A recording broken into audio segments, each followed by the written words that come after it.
Hell on Earth, which reminds me of Doom. I was under the impression, because this is all in black and white, that Hell on Earth would have happened to have happened before Doom or Doom 2. But let's see what it says. Thousands of years ago, the demon lord Krishnavek unleashed his demonic host upon the world. Few recall the devastation mounted by these dark armies that issued from the abyss, but those who do refer to this period as the Great Oblivion, though little is known of Krishnavek and his fiendish soldiers. Legends from the era speak of the horrible deaths, despair, and pain of the hosts of the demon lord RAWT. The Great Oblivion is a time better left forgotten. For what seemed like an eternity, the Lord Krishnavek took control of most of the northern realms, imposing his havoc upon the creatures that survived his initial onslaught. The situation lasted for several decades, and the demonic host eventually gained control of more territory until the demons dominated the planet. Modern historians are still baffled that their ancient cultures, such as the elves, actually survived these desperate times, but sages who studied the era of the Great Oblivion uncovered several illustrations that would explain this phenomena. Fortunately for the pre-human races, the troubles of the world caused sorrow in the heavens.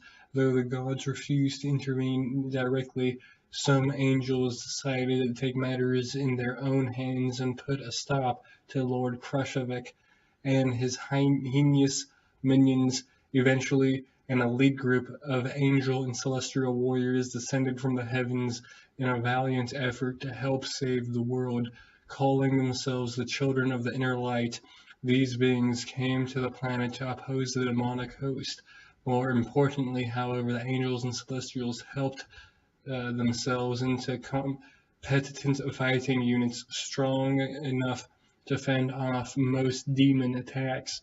Thus the fight for the liberations of the planet began.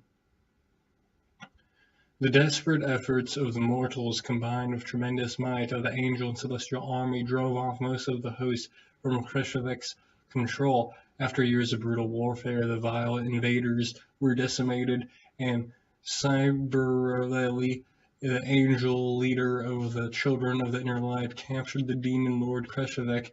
In the years that followed, the surviving creatures of the world reclaimed all the land which had originally been theirs. The world was rid of Krishnavek, and the demon lord's name eventually became the stuff of legend. What the people did not realize, however, was that the inner children of the Inner Light swore to prevent Krishnavek from causing harm to the world again. Under the S8E1's leadership, the children made sure the demon lord was kept under the close guard and brought to the dungeon where Krishnavek and the demons had been caught with him were imprisoned. S8E1 and the Children of the Inner Light vowed to ensure the vile fiends would never be allowed to leave their new underground prison. The recent rifts and the hazards which caused the geography of the dungeon to mutate make the angels' task more difficult, make matters worse. Some of the demonic forces have escaped their cells and took control of the portion of the complex. Some of them are now laying siege to the magical cocoon binding Lord Krishnavek to the place. This section of the dungeon holds one of the most important prisons built in the vast complex. This prison, which takes the form of a cocoon made out of pure force that binds the powerful demon Lord Krishnavek, is at the center of the island and the heart of the region. Though the Children of the Inner Light were able to erect a protective dome around the prison, it is now under the siege by demonic hosts yearning to liberate their Lord Arid Master. The haunting song of the trumpet archon charged with protecting the demon lord's prison is heard throughout the region.